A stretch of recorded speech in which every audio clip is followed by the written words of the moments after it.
কল্পনা করুন চারিদিকে দাঁড়িয়ে আছে সারি সারি প্রাচীন সব ভবন, কারুকাজ করা বিশাল সব দরজা আর চড়া রাস্তা, সব আছে, শুধু নেই কোনো মানুষ। আজ আমরা দাঁড়িয়ে আছি এমন এক শহর যাকে বলা হয় বাংলার ভুতুড়ে শহর।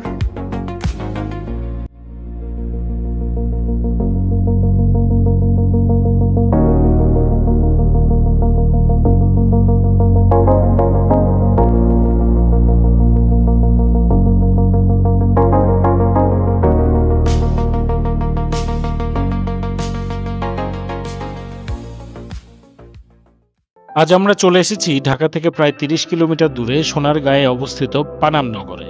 কোন এক সময়কার জনবসতিপূর্ণ এই অভিজাত এলাকা আজ কেন জনমানব শূন্য এক নগরী? কি হয়েছিল এখানকার মানুষদের সাথে? আজ আমাদের সাথে এই ভিডিওতে আপনারাও সাক্ষী হতে যাচ্ছেন এক থমকে যাওয়া ইতিহাসের।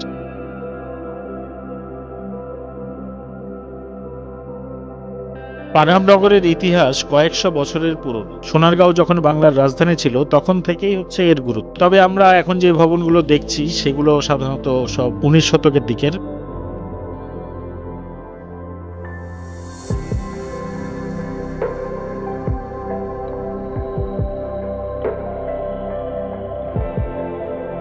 এই শহরটি ছিল তৎকালীন ধনী হিন্দু মুসলিম ব্যবসায়ীদের আবাসস্থল। তারা ব্রিটিশদের সাথে সরাসরি এই মুসলিমের ব্যবসা করতেন।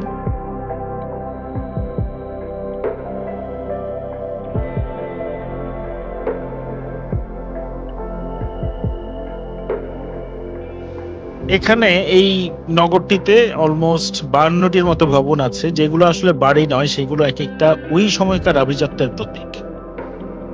মুঘল স্থাপত্যের সাথে ইউরোপীয় ভিক্টোরিয়ান স্টাইলের এক অপূর্ব সুন্দর মেলবন্ধন হচ্ছে এই নগরী। প্রশ্ন আসতে পারে, এত সুন্দর শহর কেন পরিত্যক্ত হয়ে গেল হঠাৎ এক রাতে? ইতিহাস বলে ১৯৪৭ সালের দেশ বিভাগ এবং পরবর্তীতে ১৯৬৫ সালের পাক ভারত যুদ্ধের সময় এখানকার ব্যবসায়ীরা নিরাপত্তার অভাবে হঠাৎ করেই তাদের ঘরবাড়ি এবং ধন সম্পদ সবকিছু ফেলে রেখে চলে যান ভারতে, এবং সেই যে তারা চলে গেলেন ভারতে আর কখনো ফিরেই আসেনি। এক সময়কার জনমানব পূর্ণ এই শহরটি হয়ে পড়ে জনমানব শূন্য। স্থানীয়ভাবে একে এখন অনেকেই বলে থাকেন ভুতুড়ে শহর।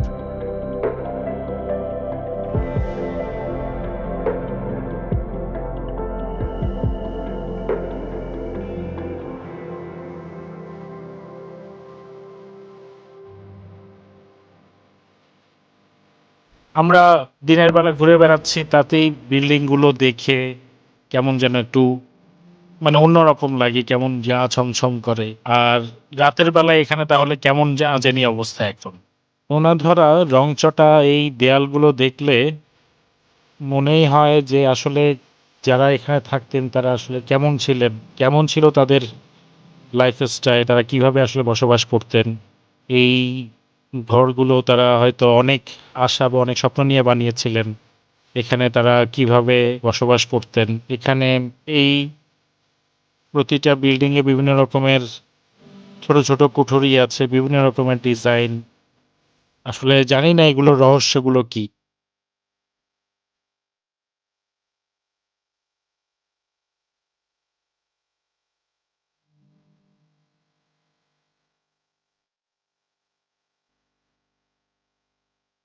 পানাম নগরীর পরিকল্পনা দেখলে আপনারা অবাক হবেন। মাত্র ৬০০ মিটার দীর্ঘ একটি রাস্তা, যার দুই পাশে উত্তর দিকে আছে ৩১টি ভবন এবং দক্ষিণ দিকে আছে ২১টি ভবন। নগরীর নিরাপত্তার জন্য চারপাশে খালও কাটা হয়েছিল।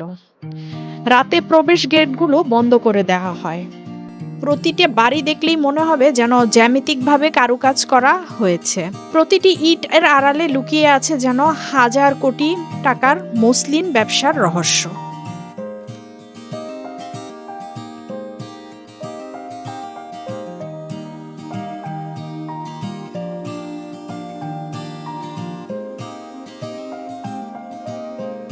আপনারা যারা ফটোগ্রাফি পছন্দ করেন বা প্রিয় মানুষের সাথে একটু ঐতিহাসিক পরিবেশে সময় কাটাতে চান, তাদের জন্য পানাম নগর সেরা জায়গা। কারণ এখানে প্রতিটি কোণে কোণে এক একটা ফ্রেমের মতো মনে হবে।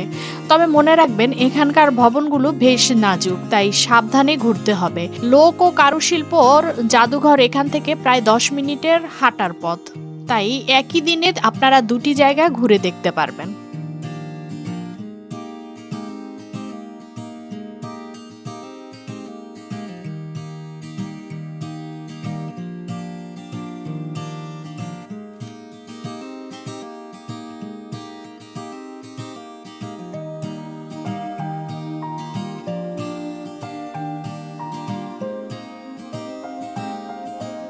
পানাম নগরীর এই বিল্ডিংগুলো দেখে মনে হচ্ছিল বিল্ডিংগুলোতে এই যে ইটগুলো দেয়া আছে, ইটগুলো একটার সাথে আরেকটা এখনকার দিন আমাদের যেমন মাঝখানে সিমেন্ট দিয়ে ইটগুলো একটার সাথে আরেকটা গাঁথনি দেয়া হয়, এটা দেখে মনে হচ্ছিল যে ইটগুলো একটার সাথে আরেকটা হয়তো কাদা মাটি বা এরকম কোনো কিছু দিয়ে দেয়া হয়েছিল। আমার মনে হয় যে সিমেন্ট না, এটা আসলে এত এত বছর আগে তখনকার দিনে তো আজকের মতো সিমেন্ট ছিল না। তো তখন ভবনগুলোতে বানানো হতো সাধারণত চুন, সুরকি, চিটাগুড়, এমনকি কলাইয়ের ডালের মিশ্রণও দেওয়া হতো। এই বিশেষ মিশ্রণের কারণেই নাকি নোনা আবহাওয়ার মাঝেও দেয়ালগুলো এখনো টিকে আছে। আর ভেতরের কাঠামোর জন্য আপনারা দেখতেই পেলেন ব্যবহার করা হয়েছিল ভেতরের দিকে বিমে দামি শাল, সেগুন কাঠ ইত্যাদি, যার অনেক কিছুই এখন আর অবশিষ্ট নেই।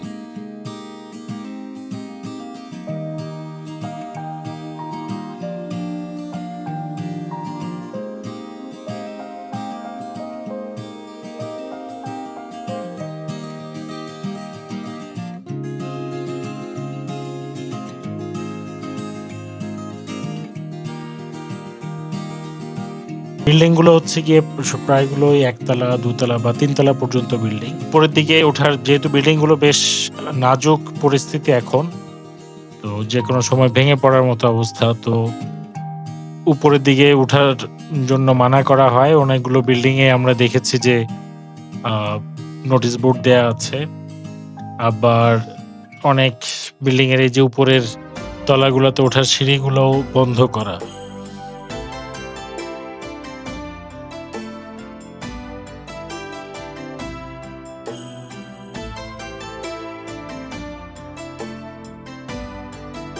একটা সময়ে কত মানুষ এই বাড়িগুলোতে ঘুরে বেড়াতো, কার বাড়ি ছিল, কে বানিয়েছিল, তারা এখন কোথায় আছে, তারা কি আদৌ বেঁচে আছে?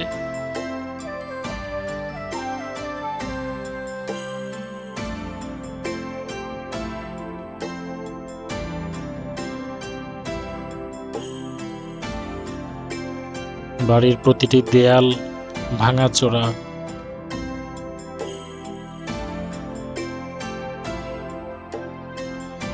কোথাও দেয়াল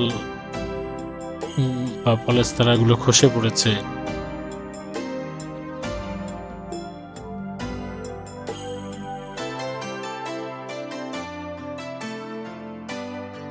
অনেক বড় বড় জানালা, এই সময়কার জানালা বা দরজার কারুকাজ করা ডিজাইন, চৌকাঠ,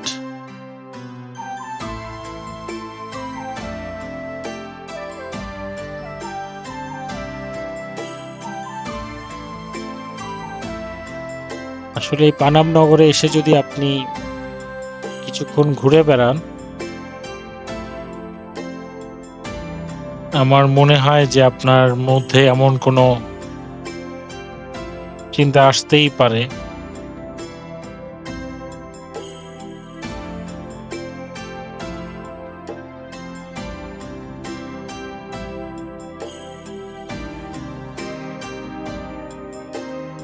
প্রতিটা বাড়িতেই নাম্বার দেওয়া, আপনারা দেখতেই পাচ্ছেন।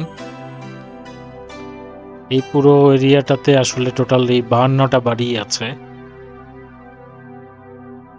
বাংলাদেশ স্বাধীন হবার আগেও পরে এই পানাম নগরে বাড়িগুলো 10-15 বছরের জন্য ইজারা দেওয়া হয়েছিল, পরে নবায়নও করা হয়।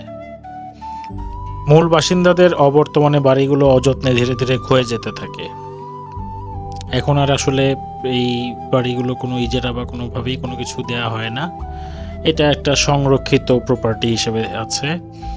পানাম নগরের মূল প্রবেশ পথের ছোট্ট একটা খাল ছিল, যেই খালের উপরে ছিল একটা সেতু, কিন্তু যার কোনো অস্তিত্ব এখন আর এই মুহূর্তে অবশিষ্ট নেই। অযত্ন আর অবহেলায় পানাম নগরে এই বাড়িগুলোতে শ্যাওলা ধরেছে। ভিতরে পরিবেশটার সাথে সাথে গুমোট, বাড়িগুলোর দেয়ালেও অনেক গাছপালা জন্মায় গেছে। অনেক বাড়ির ভেতরও পর্যন্ত ঢুকে গেছে গাছের শিকড়। অনেক ঘরের চৌকাঠ, রেলিং খুলে পড়েছে, আর চুরিও হয়ে গেছে অনেক কড়িকাঠ বা তক্তা ইত্যাদি। ফলে বিভিন্ন সময় বাড়িগুলোর ছাদ ধসে পড়েছে, ভেঙে পড়েছে সিঁড়ি, দেয়াল। তো অনেক বাড়ির বিভিন্ন রকমের টাইলস বা যাই কিছু ছিল এগুলোতে একটা সময় ভেঙে গেছে, এগুলোতে মরিচা ধরেছে। অনেক দেয়ালের বা বাড়ির কার্নিশে বিভিন্ন রকমের আগাছা বা শ্যাওলা জন্মায়েছে। 2005-এর দিকে 2005 দিকে দুটা বাড়ি মোটামুটি প্রায় সম্পূর্ণই ধসে পড়ে। আর এখনো ভেতরের দিকের বা বাইরের দিকের বাড়ির বিভিন্ন অংশ এখনো কিছুটা টিকে আছে। টোটালি যে মানে সবকিছুর পর এখন এই 52টা বাড়ি এখন টিকে আছে। এই যে 52টা বাড়ি, এই 52টা বাড়ি আসলে ব্রিটিশরা যখন ছিল, ব্রিটিশদের শাসন আমলে 19 শতকের দিকে করা। পানাম নগরীর ঐতিহ্য আর ইতিহাসকে গুরুত্ব দিয়ে বাংলাদেশ সরকার একটা সময়ে এটা পুনরুদ্ধারে বিভিন্ন রকম পদক্ষেপ নিতে থাকে। সরকারিভাবে প্রত্নতত্ত্ব অধিদপ্তরের অধীনেও নেওয়া হয়েছে পানাম নগরের প্রাচীন স্থাপত্য বা অবকাঠামো সংস্কার সংরক্ষণ নামে বিভিন্ন প্রকল্প।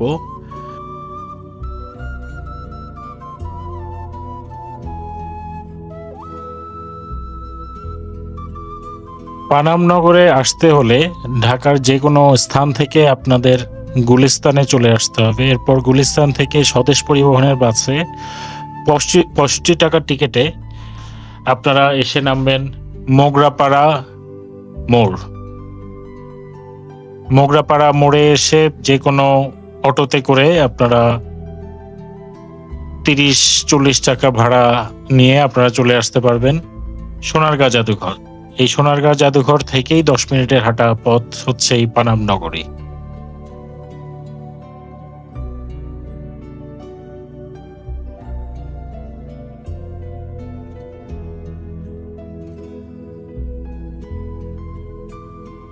সময় বদলে গেছে কিন্তু মানুষগুলো নেই, আর রয়ে গেছে তাদের তৈরি স্থাপত্য। পানামনগর আমাদেরকে মনে করিয়ে দেয় কোনো কিছুই চিরস্থায়ী নয়। আমাদের আজকের এই ভিডিওটি আপনাদের কেমন লাগলো সেটা কমেন্টে জানাবেন।